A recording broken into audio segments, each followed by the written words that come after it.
but thank you. So it sounds so your The first memorable one. but your first experience was basically exhibiting here. Yeah, That yeah. was how you. Around the time when Bill was here, Bill Miller. Yes, Bill Miller was one The of our person who main brought curators. me in here was FMO Acosta. She moved down south since then. She was really excited about my work, and she got me in every show she had. Awesome. Yeah. I would definitely love to go in more in depth with you about your experiences. But with anybody else what to share about? I'll go. Yeah. First memory was walking into the Art Center before anything. My first memory was walking into the building when it was still the Register, had just been vacated as the Register of Deeds, so it was all institutional green, and still had the classical uh, sculptural details and things, and there were shelves of what looked like brass magazine cases that had held the deeds, and some of them were still in there. And from there, I came here for a meeting of Jamaica Art Mobilization, which was an artist organization that was started around the same time that the center opened its doors. And the thinking was that Jamaica Art Mobilization would provide programming. But I remember this landmark building and the building next door, which was owned by Fred Stark, and he wouldn't let go of it. And we didn't want the space so much, but we wanted to see it used. So first, after that occurrence, that experience, we kind of moved in. Jamaica Art Mobilization had regular meetings here, and yeah, it was seeing something blossom or transform into a vibrant space that attracted artists from all over Queens. Wow. So you really were able to see. You saw Jamaica Center before it was anything, or well, before it was us. And oh, sorry. Go ahead. No, that's all right. What you're saying? What you're saying is sorry. What you're saying is That's okay. is right. I saw it before it took on its current incarnation, and every time I come here, I'm kind of amazed. The second floor looks like, I don't know, Alvin Ailey, except it's wood, a lot more wood than they have, and the sprung. I assume you have sprung floors for dancers, right? The gallery has always the gallery was one of the first investments, and this theater was I'm going to call it a gift of Donald Maness, and some of you may remember Donald Maness. Mm-hmm. If you don't, Google him. I keep on bringing up the tile floor in the community gallery was hidden under linoleum. And one afternoon when we were here, I forget why we dug it up, and we found tile. I said, I wonder if it's in one piece. And so another place, and said, this place, the floor is all this beautiful tile. So you have nosy art administrators and other people to thank for the floor outside in the community gallery. Thank you. And I just wanted to mention, you had kind of brought up that this building used to be the Registry of Titles and Deeds. And in the exhibit, if you go into the Miller Gallery, you can see photos of the building and the interior as it was back then. It was quite interesting. But thank you, Janet. Anybody else want to share first? Yes. To follow up on that, let me just say, when I first came to JCAL, I was the printmaking teacher, and our print shop was in the basement. It was mostly set up to do silkscreen and some, simple printing techniques with kids. But all the way in the corner, there were some shelves and drawers of metal type, which had been sitting there since the building, letterpress printed titles and deeds for who knows, 100 years or however long it had been sitting there. When I came back years later, that was gone, and sadly, I don't know if it was just discarded. I know there's shops that would have loved to have all that old type, but like in the meantime, I don't know who was in charge. I know there was a long effort to clean out the base, so it probably just went in one of the rounds of cleaning up. But to backtrack a little bit, I first came here in the early 90s um, as an exhibiting artist. I was participating in an exhibition called, organized by a group called Coast to Coast National Women Artists of Color.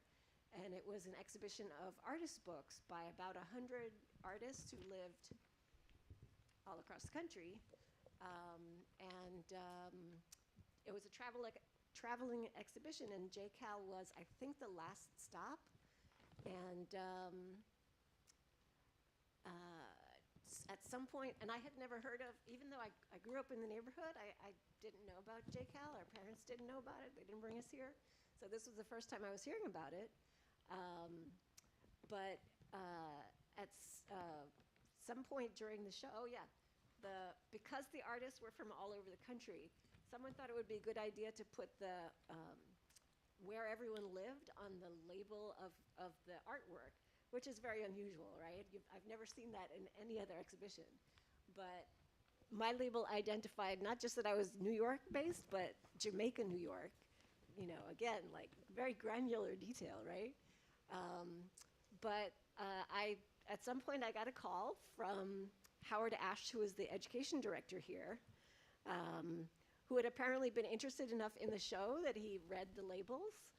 And out of 100 artists in the show, like he spotted that I lived in Jamaica and he needed a printmaking teacher. So he calls me up and talks me into becoming an art educator, which I had never done yet at that point. But that was my first teaching job, and I was an art educator for many years after that. So thank goodness for Coast to Coast. Absolutely. Yes. I just wanted to add, it's so funny what you said about people walking by and not knowing what's going on. That happens still today. Sometimes I feel like it's either people walk by and they're saying, oh, I love JCAL, or they say, I've never seen this place. I don't know what's going on. Yes. So. Is that a bank? Right. Are you Chase? Anyway, sorry. Miss Diane, would you like to share? It's really, I wasn't looking for a job, but I had a quilt under my arm, and I literally bumped into Veronique Linnell, and I opened it up. We were talking. I showed it to her, and she invited me to come to teach quilt making at the art center. And after that, they needed an administrator for their art programs and the school programs, and they had quite a few school programs. And I applied, and I was accepted, and I stayed, and that's my history. And you're still here. I'm still here. Thank you. One of the memorable things I can remember here was I happen to be a museophile, obsessed museophile. And I had been going to the Metropolitan Museum for years, hoping to see Romeo Bearden's The Block, his largest piece. And one day I walked in here, and here it was, right on this here on display. I had never seen it at Metropolitan. I knew it was in their collection, but it was never on display. And walked in here, and here it was. Later on, I saw it at the Metropolitan Museum again.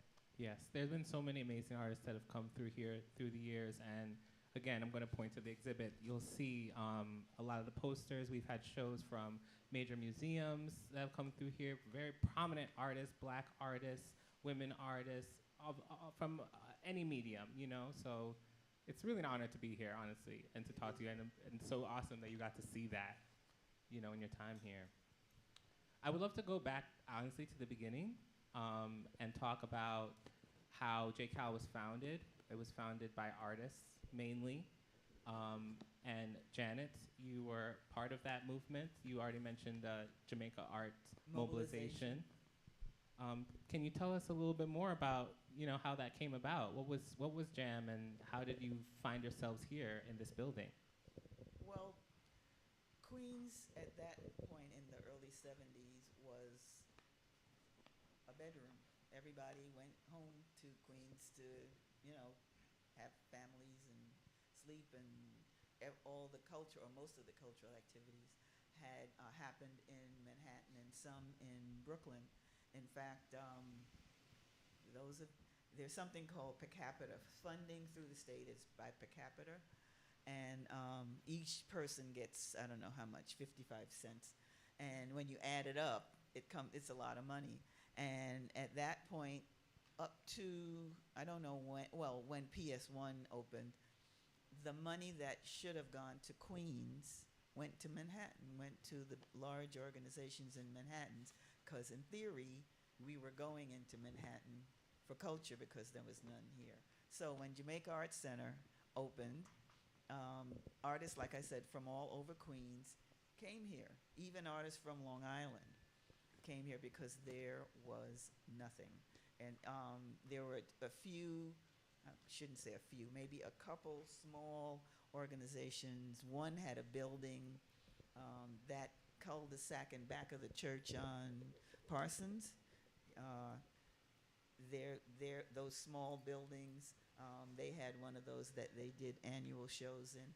But there was nothing, if you were a practicing artist, a professional artist, there was really nothing to look to exhibit. And Jamaica Arts Center started. It was a lot of work, was a lot of fun. I discovered, like you, I discovered that I had a affinity, some kind of whatever it is, for art administration, and I started doing that in addition to making art. And that came in handy because I ran with Hank Beck. I was a co-director of Jamaica Art Mobilization, and we did things for artists. We had media days. There's a poster out there for Painting Media Day that I did. It's a drawing. And we had people come in and talk about materials, conservation, exhibitions. Let's see, we also had an exhibition of the work of people in Jamaica Art Mobilization. And it became a locus. People peeled off as they figured out what they wanted, and figured out that they could do things for themselves. Things peeled off, and like the artists from Long Island started doing things for themselves. But I have to say that Jamaica Arts Center, Jamaica Art Mobilization was supported by Greater Jamaica Development Corporation. And it was populated from the director to the architects by designers, and great designers. At one point, there was a store here, and I'm next to certain that Peter Engelbrecht, there's a picture underneath my sister out there showing a store, and he designed it. So everything that was done here was done with the eye of, with the intention of producing good design, welcoming, attractive spaces. And Jamaica Art Mobilization got to benefit from that. We were influenced by it, and also contributed to what was going on here. We taught at first. The silk screen shop was set up by Margot Lovejoy. I'm next to certain. The clay shop was set up by Sylvia Groen. These were all members of Jamaica Art Mobilization. Do we have photography? I'm not sure, but Jam also did a photography media day, and that was even wider ranging. And we did everything. I mean, we fed people too. So there were people. We catered our own events. And then, as with any volunteer organization, we burnt out. And also figuring things out is fun, but when you figure out what you're doing takes as much time as it takes, that it should be done by more than one person. Like I said, you burn out, and eventually our artist organization kind of petered out. And in fact, you're talking about things in the basement. The archive, Jamaica Art Mobilization's archive, was in the basement, and one of the initial members, Florence Siegel, um, she had a great hand. She had great handwriting, and she would take all the notes from the minutes and then write them out in her handwriting, and we distribute them. And so, I think I still have some of them somewhere. But that was the beginning. That's how we worked. It was fun when the vision of this place was from Carlisle Tower. He wanted to have a art center in downtown Jamaica, along with the business development. Can't say housing, but whatever was in that plan, he wrote. I'm going to say the regional plan, the book of the study of the regional plan. The plan was to take pressure off of Manhattan. So Jamaica was one site, downtown Brooklyn was another, and Paterson, New Jersey was another. And when I tell people this, I've never looked into if Paterson continued down that track, but obviously downtown Brooklyn has overtaken Manhattan in some instances, and Jamaica is still going strong. Absolutely. You can actually see the plan that Janet's referring to, that Carlisle Towery wrote, in the Miller Gallery right now. You can flip through it. It's really interesting. What I also wanted to highlight is the importance of artist collectives. There's always been collectives all throughout our history up until this day that have really supported artists, especially, in communities where we don't have the infrastructure necessarily or the support. I think collectives are really important. It's doing it for yourself. What also happened is that different people had different skills, and you contributed them. Whatever you could do, you contributed. So, in some instances, it's like we'd make one competent human being. We all got together and put projects, made projects happen. And it was, I have to say, what most of you know this, it's really satisfying when you work your tail off and pull something off, and you can sit down at the end of the day and say, I did that. Absolutely. Thank you, Ms. Janet. Now, moving on, Mr. David, you were also part of a collective, I would say, that was here, the Jamaica Art Co-op Gallery. What was the Co-op Gallery? Do you know at all about how it started, or? I was invited by Otto Niels. Otto Niels, another artist. Wherever he got into. And we had shows, quite a few shows here. I remember my first show as a member was 1987. And then they allowed each of the new members to have a solo show. And Thelma Golden was there then. Before Thelma, there was Kelly Jones. That's Amiri Baraka's daughter. And she was one of those who... Yes, there was a lot. The Co-op Gallery, it's a lot of the artists were local artists, it seems. From Long Island, from Brooklyn, and from Queens, yes. And like you said, they all had solo shows. We all had solo shows. Yeah, and looking through the archives, I've noticed, through the 80s, it was, I think, in the more so mid to late 80s, and then onward, there was a lot of shows that were just from this Co-op Gallery. And what would you say that there was sort of a theme around the artwork that you guys made? Was there a theme that you all were following, or was it just... Each artist just presented his style of work. Got it, yeah. And you were not in the original group, but you were... No, I was introduced later. I was inducted into the group in 87. Carlton, Muriel, and I. Right. Carlton is still around. He lives in Atlanta now with his daughter. Otto Neal is still around at 93, going on 94, still going strong. Anne Tanksley. I don't know about Doris Price. Yes. Is she still on? Oh, I don't know, actually. No, I'm not sure. I think she moved on. Nancy Brandon was also a member. There was Clayton. I don't remember Clayton's last name. It was a tall gentleman living out in Long Island. Warwick or something? No, Oh, no, I sorry, don't I'm not remember his sure. name.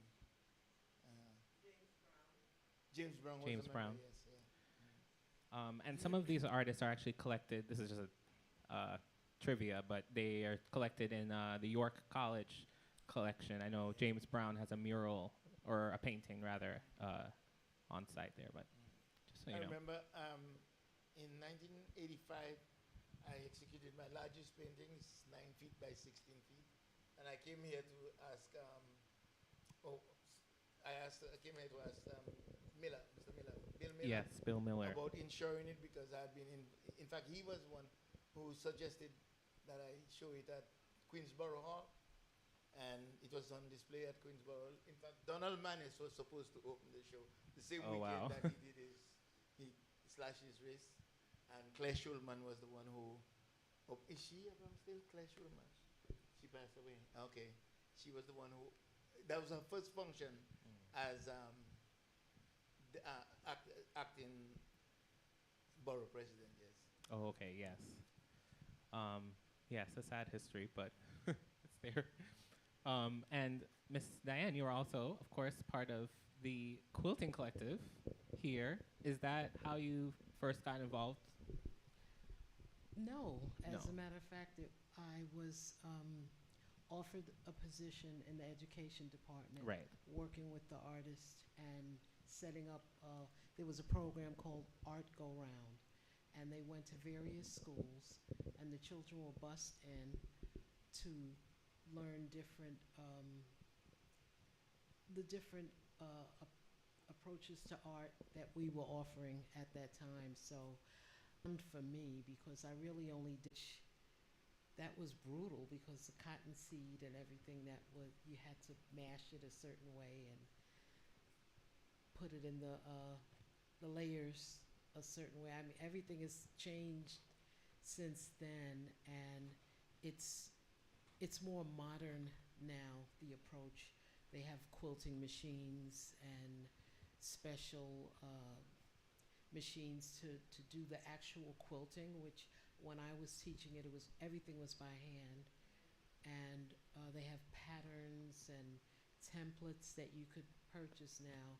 And back then, all you needed was your mind, the ability to do it, the necessity to do it, because it wasn't done for art. It was done because it was needed, for the families. So whether you used cotton batting, whether you used layers of clothing, you did whatever you had to do. So I fell in love with the history of it and the early origins of it. And right now, I would just say it's a part of me. It's something that I just have to do, and share the story and tell the story with it. Thank you. Thank you for sharing and continuing to share to this day.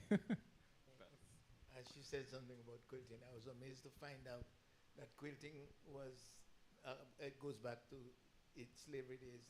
I saw a show in Philadelphia where the gentleman was indicating that quilts were used as signposts to direct escape Yeah, slaves. the storytelling. Yeah. Which way to go. I was just blown away when I found that out. It's a powerful medium. Yeah. One thing you reminded me that Jamaica Art Mobilization Group brought in. Put your mic. Oh, sorry. You reminded me that Jamaica Art Mobilization brought in experts in various things, and one was Michael McCann, who talked to us about artist materials. Artist materials are not labeled so that well, maybe they are now, if they're toxic or not, because there's no regulation for it to happen. So you're talking about the creating the batting, whatever, the dust and all of that. It's the kind of thing that he would warn us about what the outcome of handling various things would be. Ms. Regine, you've been waiting very patiently. I just wanted to sneak in there another tidbit that I believe Janet came up with the Art Go Round program, which I also taught in. That was the printmaking class that I taught, was Art Go Round. I said y'all were legends. This is why. We're all connected too. Everything is connected. one thing flows into the other. It's nice to know that it went on for that long. Mm-hmm. And Ms. Regine, you are now, I feel that you kind of represent a sort of later group of artist collective, CEQA, Southeast Queens Artists Alliance. When you first showed here in Coast to Coast, was CEQA around yet, or? No, not even a hint of CEQA was around yet. CEQA was founded in 2015 or so. It was first people who became CEQA participated in a program that the Queen's Council had called the Peer Circle. So they would bring together a group of 5 or so artists to kind of meet monthly and do kind of professional support, talk about what issues were going on and help each other through them. And that program lasted a year. They had started doing, they kind of did borough-wide groups, but they had started, they had decided they needed to put more resources into Southeast Queens. So they started a Jamaica-specific group, which met here. And 5 of us were part of the group. And after a year, we really kind of gelled together, and everyone felt like it was really important to our practice to have this group that, supported us professionally. So at the end of the 1-year program, we decided that we wanted to keep meeting. We invited a few more artists to join our, we formed kind of a collective. And we started, our first projects were kind of presenting art in public because, there's only 3 kind of venues that support visual arts. And most people don't come in, because they don't know about it. So we thought if we do work in public, then we can kind of meet people where they are. So our first event was called the CART Festival, and it was interactive public art projects that was held on the grounds of King Manor. And after that, we added a few more people, we met a few more people.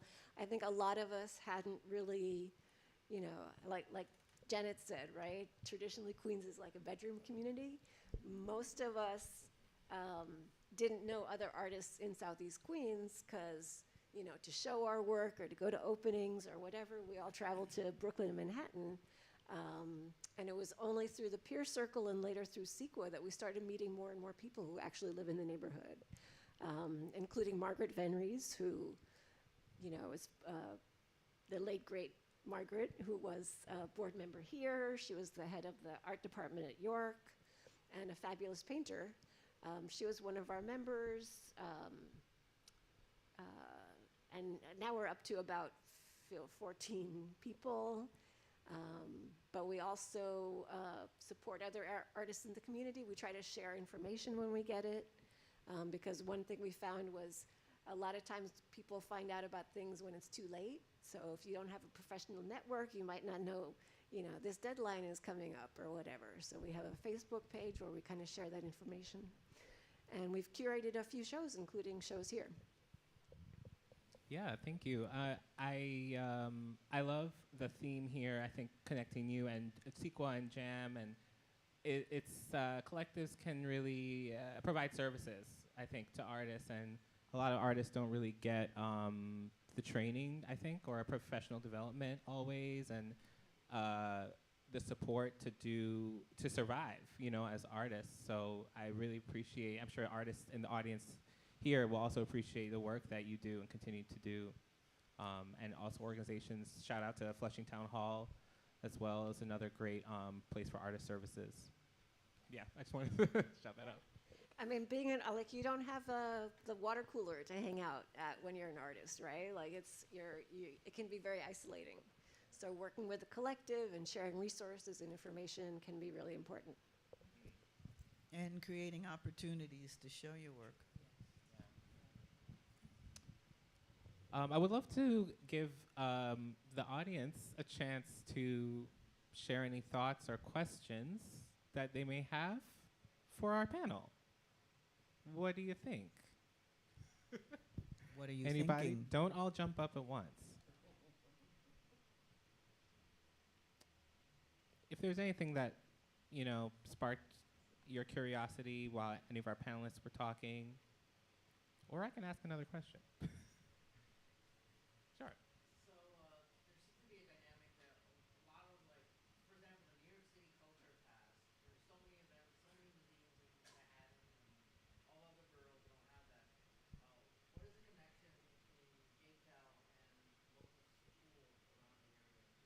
around the area to sort of create a kind of like neighborhood pride? So like, Jamaica pride, East pride. So yeah. That might be more of a question for me, I think. Oh, and is Queens Museum still functioning? Because Yeah, of course. Queens Museum is still here, but as far as our relationship, I don't know if we have a relationship with them currently. Um, Janet, you mentioned poignantly that through the years, there's been it can be difficult to work for a place that doesn't always have the program the support, the financial support, the leadership support.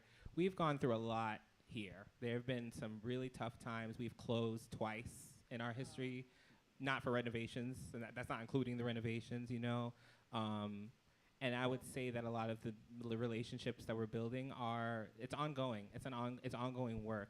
Sometimes people knew people back in the day, but people pass away, people quit, and you have to rebuild. Starting all one of the things that happens with organizations like this is that when if you look at the history of most of the institutions in Manhattan or the big institutions, they have endowments. Keep that in your head. Endowments. Some people, not just people, and I'll be snarky, throw money at them, and they can start with a cushion.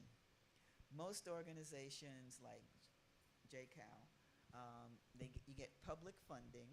You do get private fo- money from private foundations, but the thing that makes the difference between them and us is people with money making giving them the kind of security that we can only dream of, or it's a far-fetched idea. That's one of the things that when Zachary's talking about it closed twice, when the city went through fiscal problems, it was felt here. When the state, at one point I worked at NISCA, at New York State Council on the Arts, and the state went through its fiscal crisis. I had the pleasure of telling organizations, "You've done great. You're wonderful. You provide great programming. You're institutionally sound. We're cutting your funding in half because the state didn't have any money." And when you're dependent on the state, it's one of the things that I watch panels discuss these things. There's a certain percentage you should get from every source.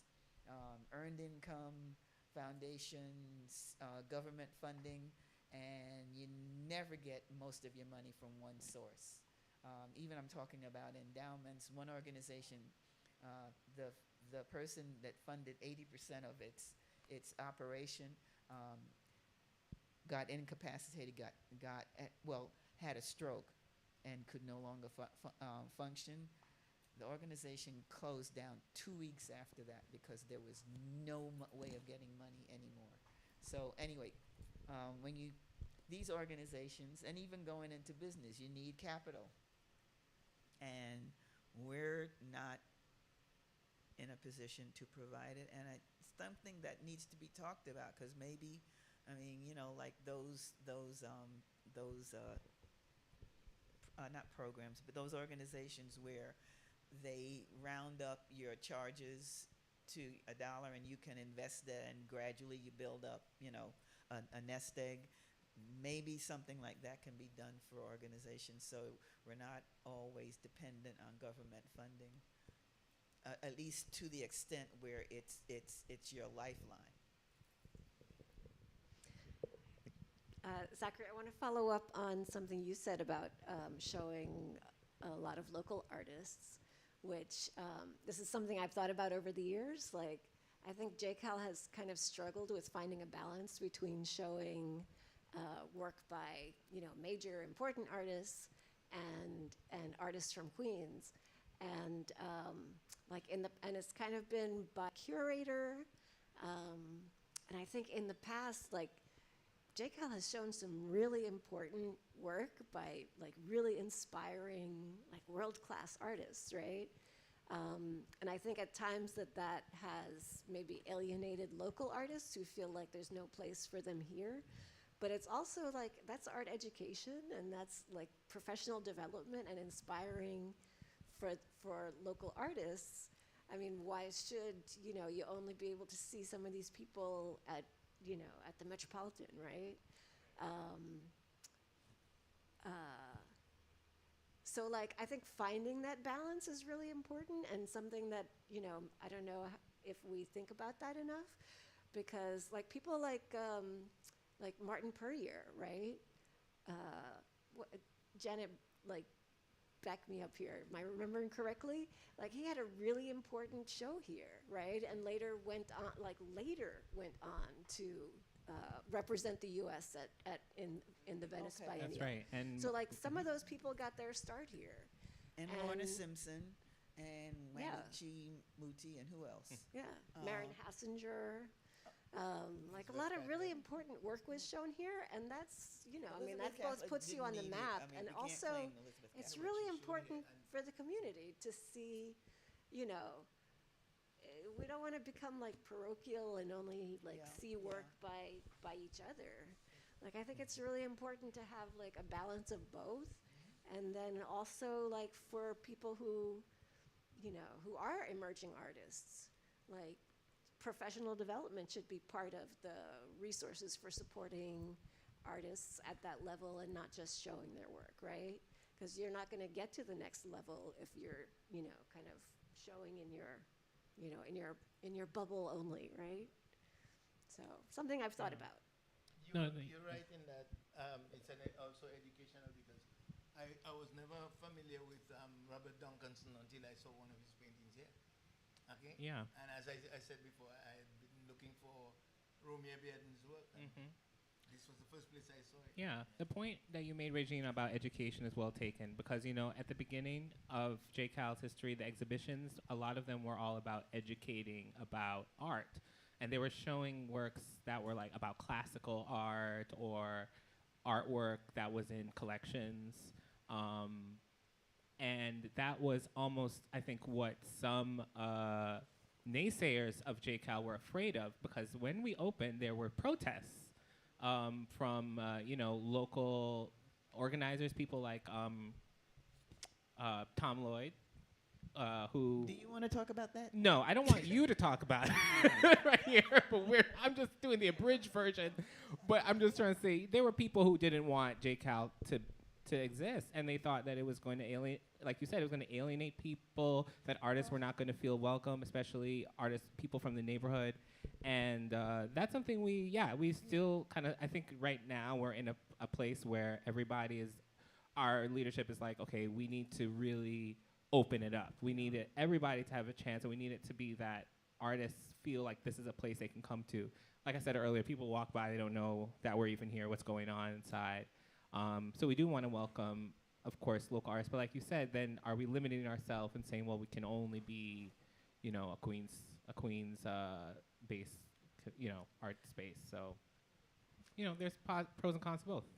From what I've seen, it's cyclical, and it's like an organization in Syracuse. It's really they have residencies for artists, and it's always integrated. A lot of Black, Asian, Hispanic, whatever artists go up there, and one of the questions was, how do you get all these people, these different kinds of photographers to come up to Syracuse? And said, I'm always talking about it, I'm always asking, I'm always going places. Do you know of someone who would be interested? And when I say cyclical, there was a show a few shows here called Local Color, and people were asked to submit, I think, and I sat on one of the panels. There's that. I know that you did things here, and I think the legend of Tom Lloyd. I'm glad that what he instigated amounts to thoughtful. We have to be conscious of what we're doing, because what he actually was about was empire. When they met with him initially, he said, "Well, you all would be up on Jamaica Avenue, and I'll be over on Liberty Avenue, and we won't compete." Then the funding I was talking about. Then he realized, oh, they will compete, and I will have to produce programming that, whereas he could park his Jaguar out in front and make people pay to do things there, and nobody would question it. But if there was something going on up here, that he would be compared. And eventually, like I said, he was protesting outside because he saw it as not competition, healthy competition, but just as competition that would eat into his monopoly. And luckily, it's been interpreted as we have to pay attention to what's going on around us. And I'll leave it there. Are you talking about Storefront Museum? Yeah. It was on Liberty Yep. Avenue? Yeah, for those who don't know, Yeah. Tom Lloyd was the If you're gonna start an institution, you have to keep that in mind. So, the it's Studio Museum in Harlem, because they wanted artists there for people to see them working. And I'll give myself as an example. I was involved with a program in Harlem called HARU, the Arts and Culture Program. It preceded Studio Museum, but since I was 17, I knew that there were women artists, practicing women artists, and what they wanted to do with that museum was give people the exposure to, these are working artists. So there was a there wasn't. There still is that residency program, and the In Harlem was really important because at one time the board wanted to move it down on Fifth Avenue so it would be a part of Museum Row, and the In Harlem stopped them. Wow. Well, thank you everyone for sharing all of that history. We got it on film, so we're definitely gonna look at this for posterity. But thank you so much to everyone on the panel for joining us. Let's give it up for our panelists, everybody. Thank you. I just want to shout out Sana Musasama, who could not join us, one of our longtime teaching artists. She's in a residency doing an exhibition right now, so she wasn't able to join us. But also thank you to our staff. Thank you to Joel and Mike in the booth for making things happen. Oh, you have another question? Yeah. Sure. Would you like to ask us in front of everyone? We can also go into the... Come, ask us a question.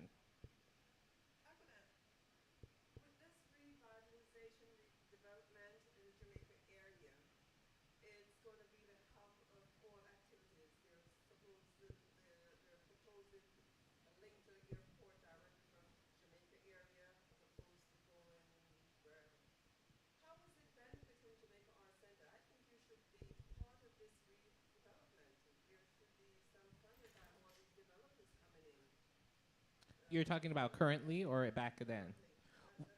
Well, we do have relationships with the Greater Jamaica Development Corporation still, and we actually are working with Greater Nexus, which is a workspace on Parsons Boulevard. That is where the corporation is based, to show artwork by local artists in their space.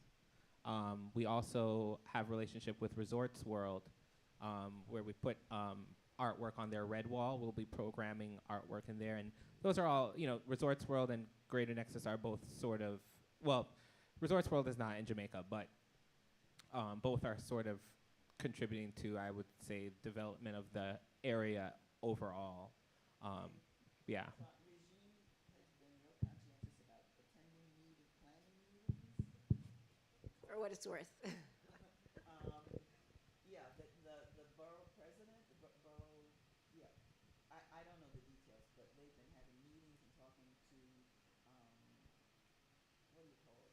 People who have an interest in what is going to happen, huh? Oh, people who have an interest in what's going to happen here, and I attended one at York, and it was pretty well attended. All that is to say is that whatever is going on here, there is some effort to include the thoughts and ideas of people who live in the area. And the So- arts are part of the plan. Yeah, and yeah, I mean, you know, the air train. If you've, it's kind of odd. Downtown Jamaica, well, has some. It does have a lot of. This whole area looks like Lower Manhattan. Around the Long Island Railroad, the air train over there. I mean, I've seen 4 buildings, which I think is hilarious.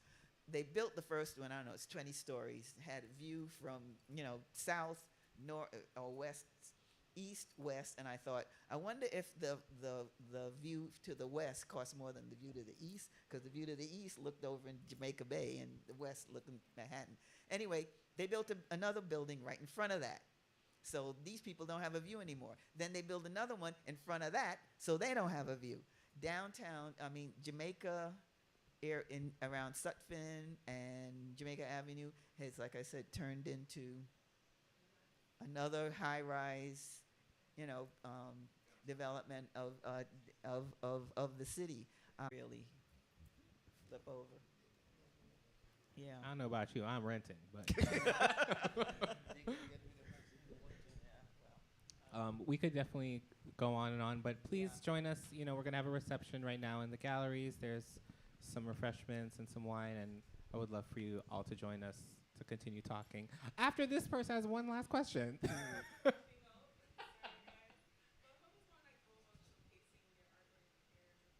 Oh, yeah, good question. Thank you. Yes, we do have, we're still doing open calls. Right now, actually, thank you for that. Thank you. We have currently an open call for a show that's being curated by Wanda Best. And her show is going to be about gun violence affecting the youth. If you have art that maybe fits that theme, please apply. It's online. I believe that the deadline is this week. So get on that. But after that, we don't have any planned. But until next year, so you'll probably hear about new projects that you can apply for probably later this year, probably in the fall. Yeah, and please sign up for our newsletter on JCAL.org. Okay, thank you, everybody. Thank you to you. And thank you to you.